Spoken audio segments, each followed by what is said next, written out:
Buddy, it's Sunday, February the 15th, 2026. We are back to our weekly tech roundup with my old friend Keith Tier from That Was the Week. This week, Keith leads with a video. So for people listening, you'll have to imagine the video. I'll describe it. For people watching, you will see it. It's the image of a half full glass.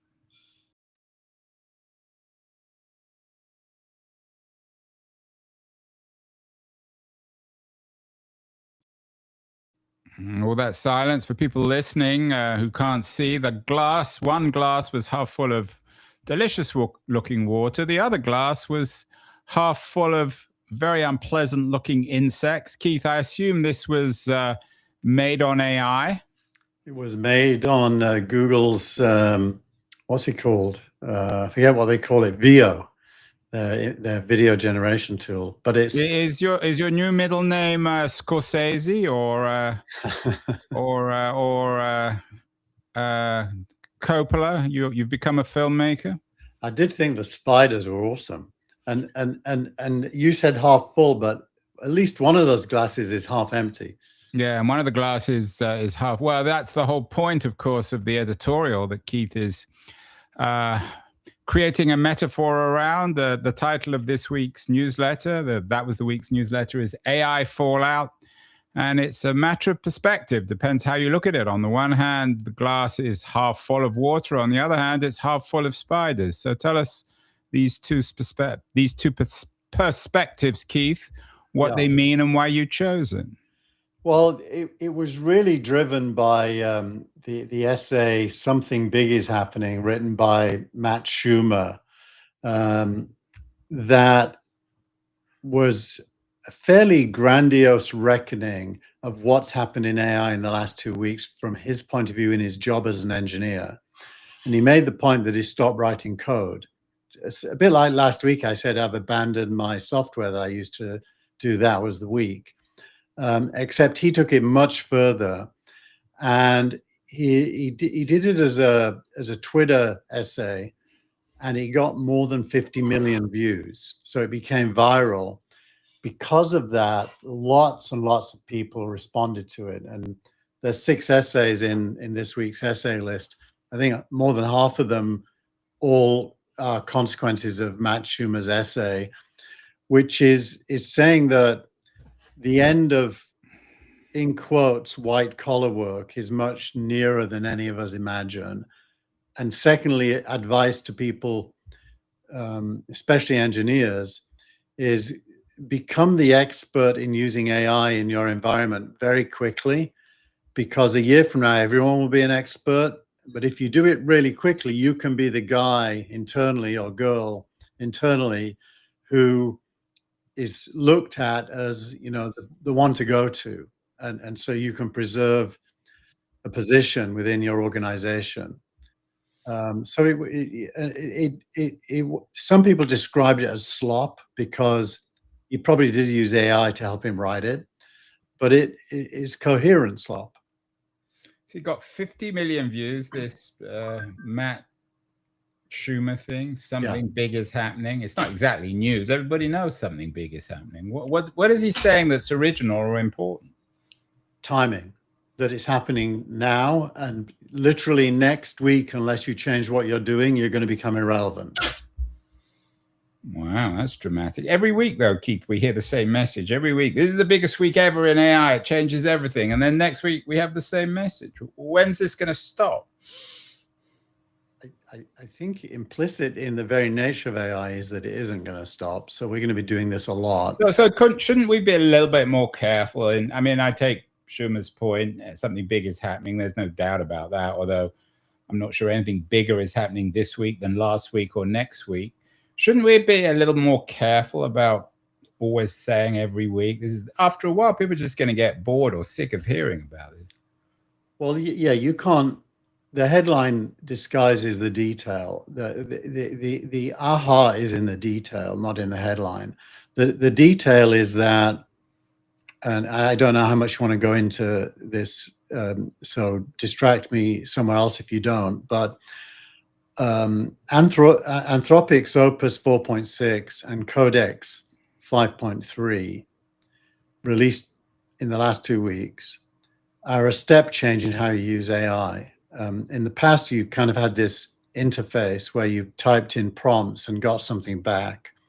Now you type in things to be carried out, and the agent creates multiple sub-agents, each with different tasks, and only comes back to you when it's finished.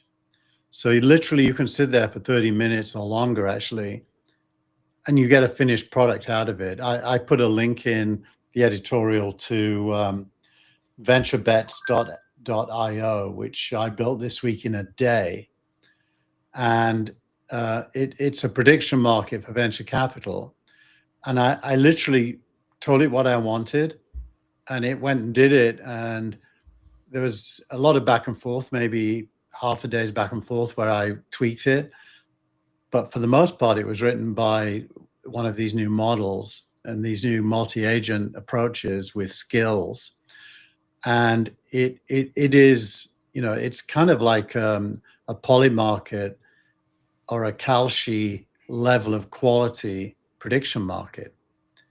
So the glass half full argument, and this is your thesis, you say fear is an understandable signal, but a bad operating system for this moment, because the tools released in the past 2 weeks, you just talked about that, take the capability from good to beyond belief. Beyond belief, Keith? I mean, what does that mean, beyond belief? Well, 2 weeks ago, I wouldn't have believed that I could do what I've done in the last 2 weeks, because I wouldn't have been able to. It would have been impossible. And now it's possible.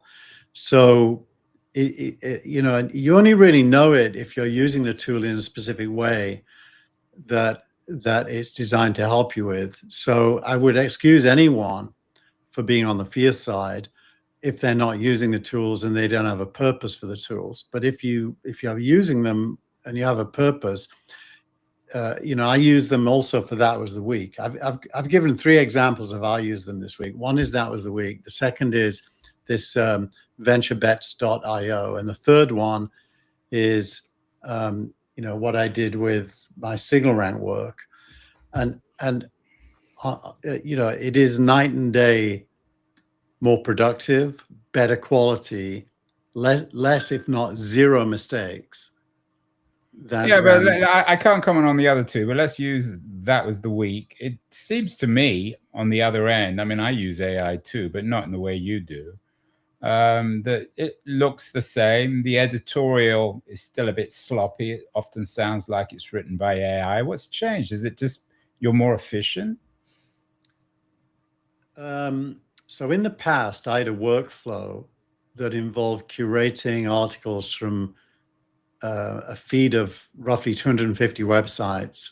I would filter them based on a quick eyeball check daily, and I would click yes on the interesting ones, and that would build me a table of contents, a bit like the one you just saw.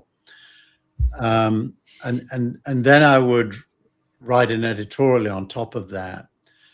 And then I would go and find an image or a video to illustrate it, and then I would send it to you, and then we do our show. Like the glass half full with the spiders creeping. Yeah. Now, I would say 2 weeks ago, that entire process took about, 5 to 6 hours out of my week. This week, it took less than an hour out of my week, because what I do now, I gave the feeds to an AI agent. It reads them every morning.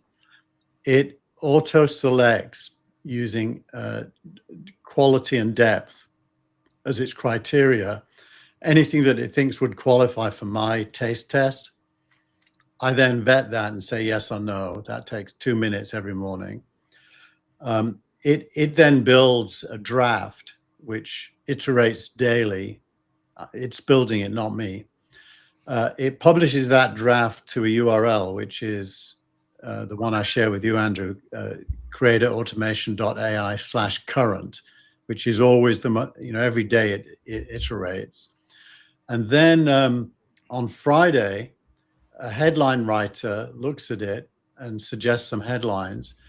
And the headline this week is AI fallout. I'm not sure you need a great deal of computing power to come up with that. Well, it selects 4 or 5. Yeah, but I don't see any evidence of any more intelligence. I mean, what you've been putting together, maybe it takes a bit. Why do you focus on intelligence? It is intelligent, but the biggest thing is it's productive. Yeah, but I could come up with a title AI Fallout, and in the glass. Anyone could. But wait. Glass half full, glass empty in about 10 seconds. I mean, why do you need computers to do that? Well, just to let you know, that title was my title, not its. So it isn't like it isn't like you're removing your own agency. So it gave some titles. Of all the titles, I didn't really like any of them, but it triggered me to come up with my own title, which is the one we've got. And the measure isn't, is it more intelligent? I mean, it's certainly as intelligent, but the measure is, does it remove effort from an output or a product that still is worthy of your name being on it?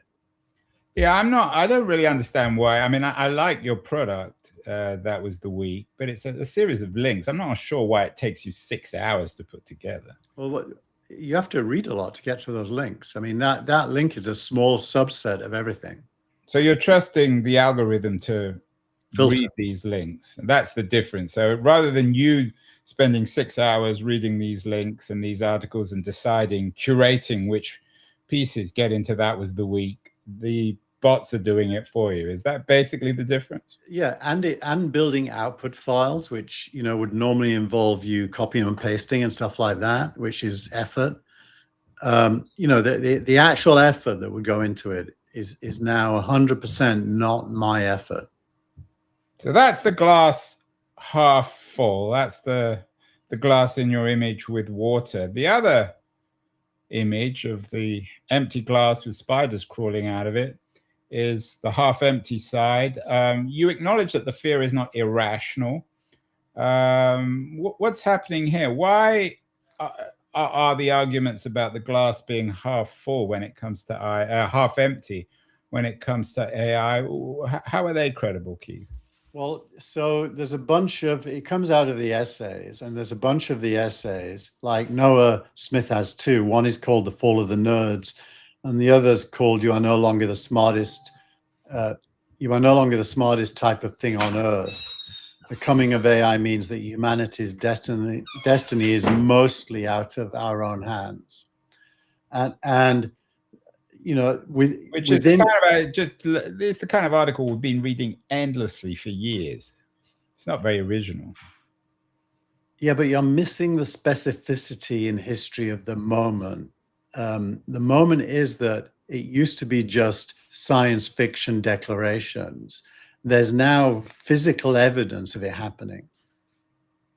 Well, Smith makes an interesting argument. He said he uses the example of being bitten by his pet rabbit, and he said it was hold on, wait. No, this is the you are no longer the smartest type of thing on Earth. So he leads with this story about his pet rabbit. It bit him, and he survived and wrote the article. But he said if the pet rabbit had been a tiger, he'd be dead. Is he suggesting in this essay that AI is the tiger and we might be walking into a trap here? He is absolutely that. There's another thing that came out today. The Google quantum computer did some calculations this week on the Fermi principle, which is there anyone else in the universe? And the head of Google's quantum computing effort, who clearly is not a guy prone to sci-fi, he's not a rabbit.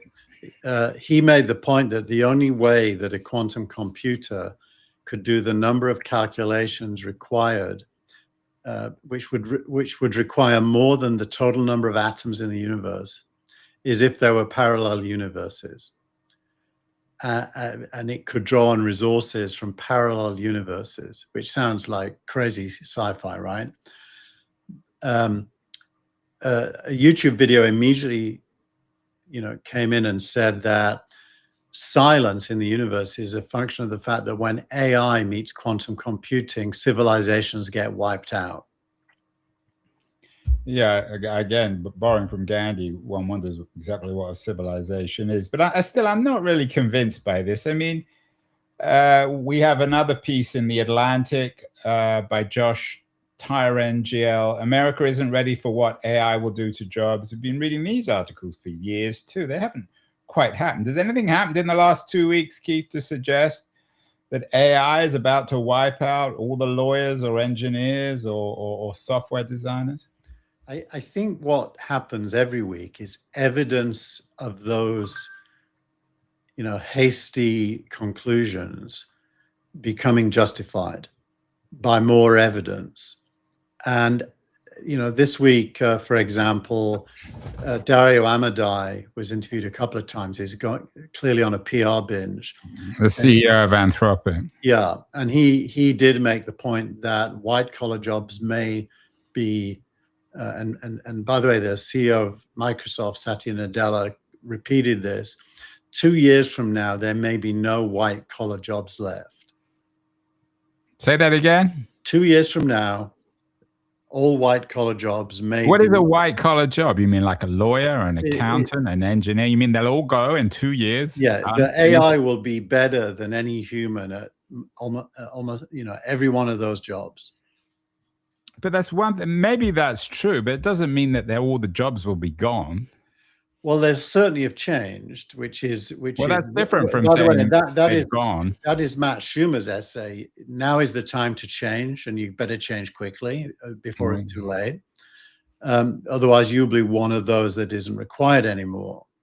And he begins the essay, something big is happening. Think back to February 2020, not 2026, remembering what was happening then. And yeah, I mean, as I said, I tend to be a little more skeptical, but certainly something's happening. What's your position, Keith? You seem to suggest that you think the glass is more half full than half empty. Is that fair? Well, it's interesting. I define what's in the glass as being the future of life.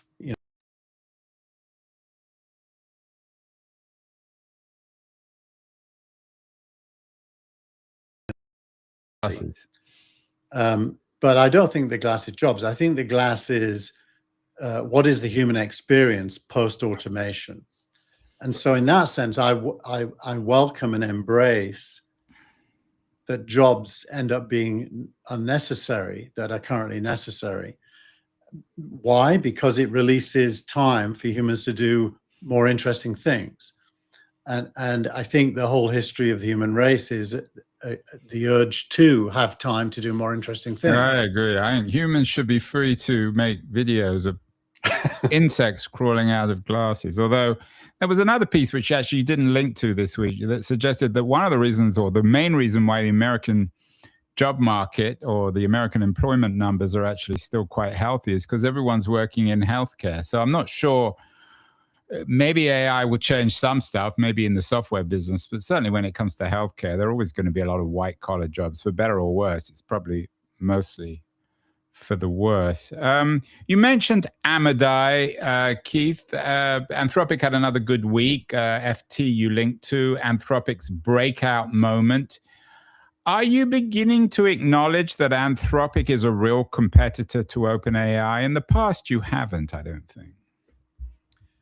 I wouldn't say I haven't acknowledged it's a competitor. I just haven't. The facts don't support it. Well, operating on the same level. Well, look, I'm very pro Anthropic, and I think Anthropic's great, but it's different, and it's good at what it does, which is basically, Claude Code, which was a path breaker, I think. OpenAI is playing catch up there, and with the launch of its Codex app on the Mac a couple of weeks ago, I think it has actually caught up. And my own use case, I've abandoned Claude Code in favor of Codex in the last 2 weeks because I think it's better. So it's a completely contested space. They're both players in it. Anthropic clearly is an enterprise-facing revenue generator, and OpenAI is a consumer-facing revenue generator for the most part. So they're different. Anthropic is about 1/3 to 1/4 of the size of OpenAI measured by revenue and by valuation, but that's closer than it used to be. So, they're both impressive companies, and there's nothing bad to say about either one of them. Well, the New York Times, you didn't put it in your piece. I sent it to you. Another New York Times piece about OpenAI's biggest challenge is turning its AI into a cash machine. We've had lots of pieces like that over the last few months. Your post of the week, Keith, is from your friend Om Malik, entitled Mad Money in the Big AI Race, in which Om seems to be suggesting that Anthropic has turned its AI into a cash machine, whereas OpenAI is struggling. Is that fair, what Om's saying? Well, it's fair that he's saying it, and I put it there because it is part of what we should be talking about. I think they're both turning what they do into cash machines. And I think Anthropic's doing it at a fairly faster pace measured by its starting point. It's 10x its revenue 2 years in a row. So clearly that's fantastic growth.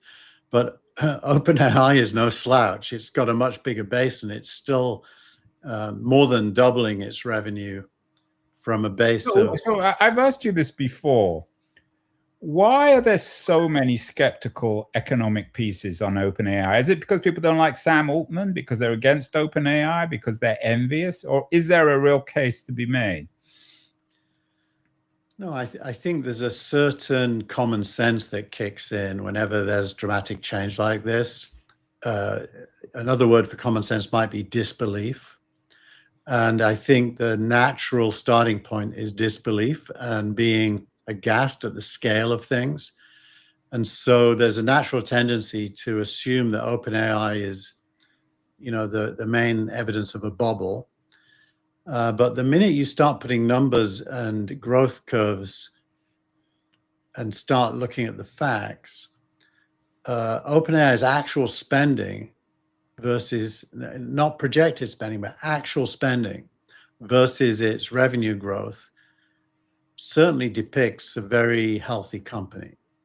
So I just think it's natural instinct when something is so much bigger. I mean, think about it. OpenAI has got to be as big as companies that took 10 years to get to be as big as they are. OpenAI got that big in 1 year, which just seems impossible, but it's happening.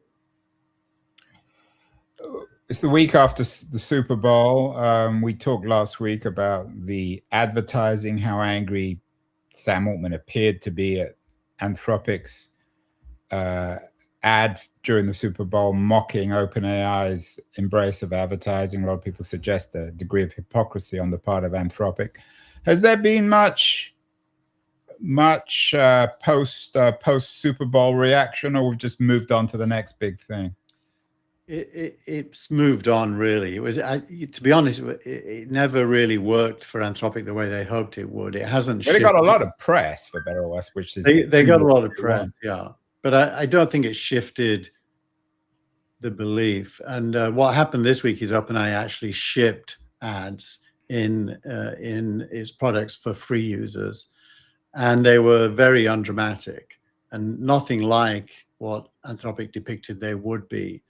So it's become a bit of a non-issue, I think. And by the way, from a revenue point of view, you got to believe that OpenAI is on the right side of this, even if you hate ads, which I do. From a revenue point of view, they're certainly on the right side of it. And unless the way they do it undermines their AI, it's not going to be a problem.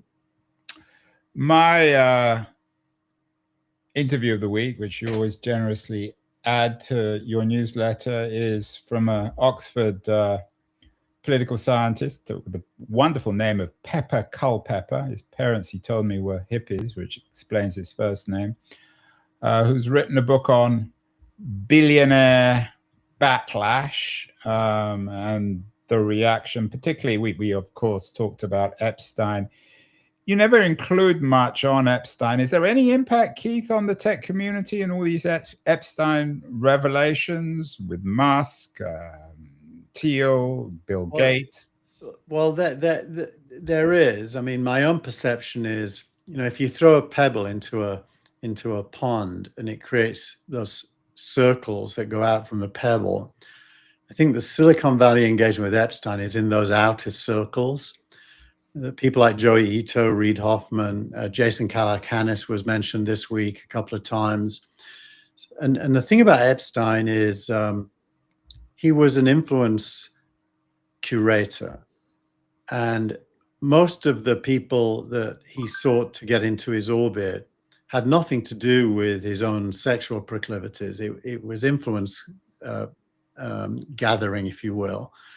And so to some extent, it's a non-story. But because the Epstein story itself is so big at the core, anyone who's named in the context gets,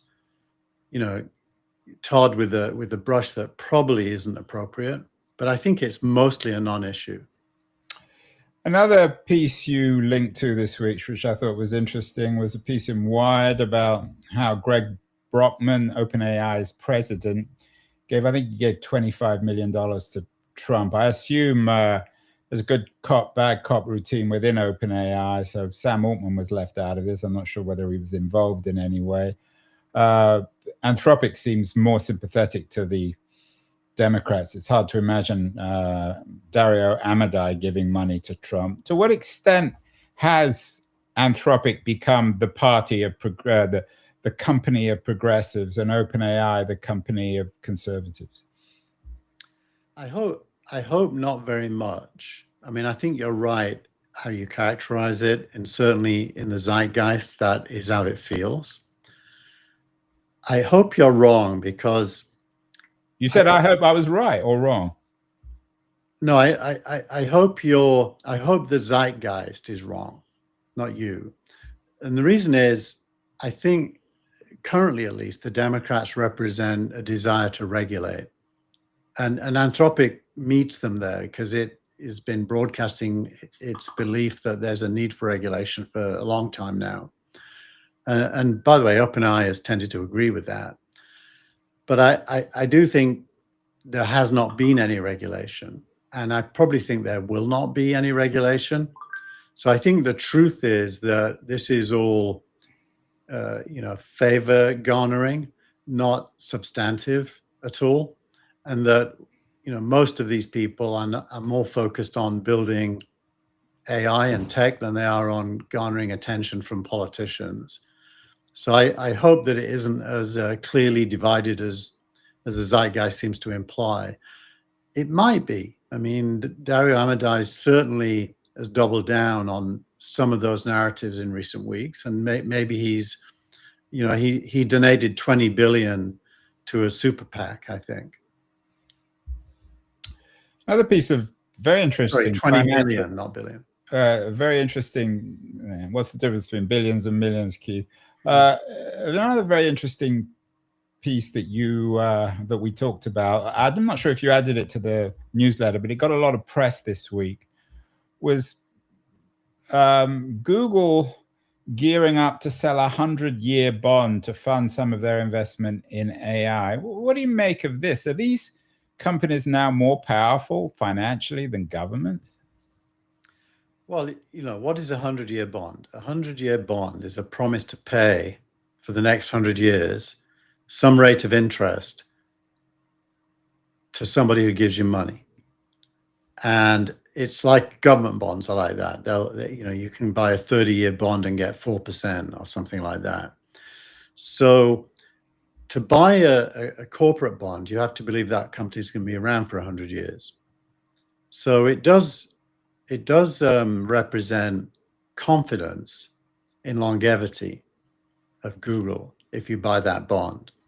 And Google is leveraging that trust to be able to raise enormous amounts of money where they don't have to pay back the principal, only the interest for a long, long period of time. So it's kind of a social contract between Google and the buyers. What happens if Google isn't around in 100 years, which it's probably not going to be, because 100 years is a long time, especially in tech. Well, so investors can sell bonds on the open market, so they're not locked in to Google's payback time period. They can find another buyer, but then it ends up being the greater fool theory of who is the last one holding the goods. And yeah, I mean, I invest, and I probably wouldn't buy this bond unless it was for short-term wealth management, where I wanted a locked-in percent. You know, you could buy California municipal bonds, which are tax-free, and get 8-ish%. It has to compete with that. In the editorial this week, you mentioned our mutual friend Albert Wenger, the partner in venture partner in New York.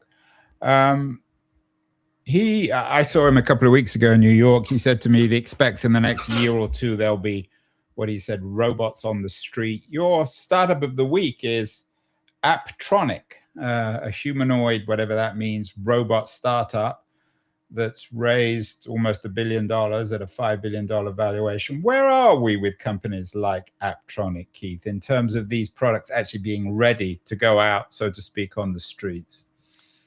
So the two things to think about are, firstly, how dexterous a robot is, and can it leverage the fact that the world is built for humanoids to pretty much do anything we can do physically, or better. And I think the answer is increasingly yes. They have good balance. They can carry things. They can walk up and down stairways. You know, they can use elevators. They can certainly play for Spurs better than our players. They can probably manage a team better. I mean, even Man United, right? Yeah, battery life is a problem. We can go longer than them. They're roughly 4 to 5 hours battery life, and then they need an hour to recharge. So there's a physical side, and then secondly, there's the intelligence side, which was always lacking. In the past, they could only do repetitive program tasks in fixed environments.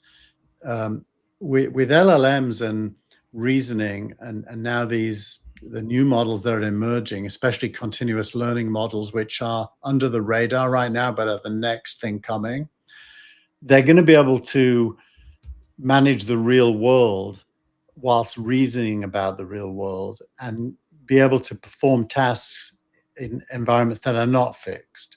And at that point, they get very close to human capability for, you know, being able to adjust to the circumstance and carry out goals. I think that is score goals.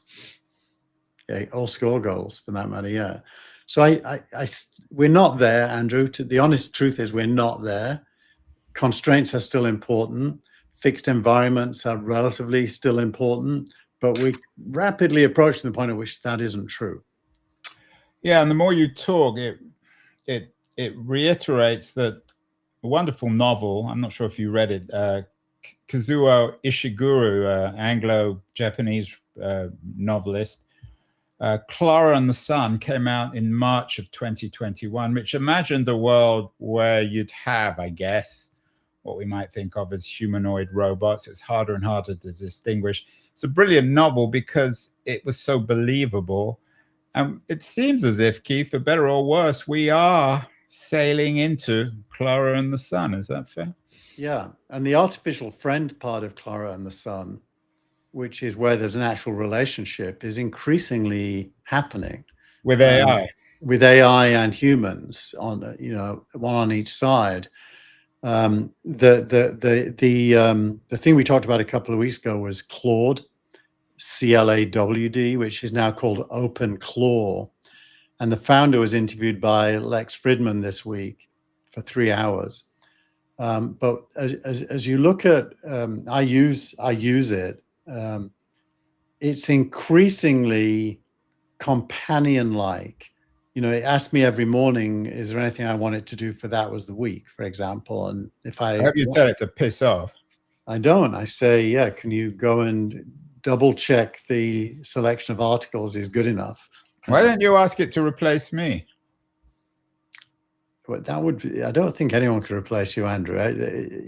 Not even an aptronic robot? Not even an aptronic robot. By the way, Albert's essay is the first essay this week in the newsletter. It's Automated software, some implications. And there's a nice graphic he did with it that really spells out that we're. Yeah, although he could come, I mean, if Albert's watching, I think he'd come up with a sexier title than Automated Software, Some Implications. Surely an AI could do a better headline than that. I think AI did that headline, I'm guessing. Yeah, I don't know what that says about AI's marketing skills. Yeah.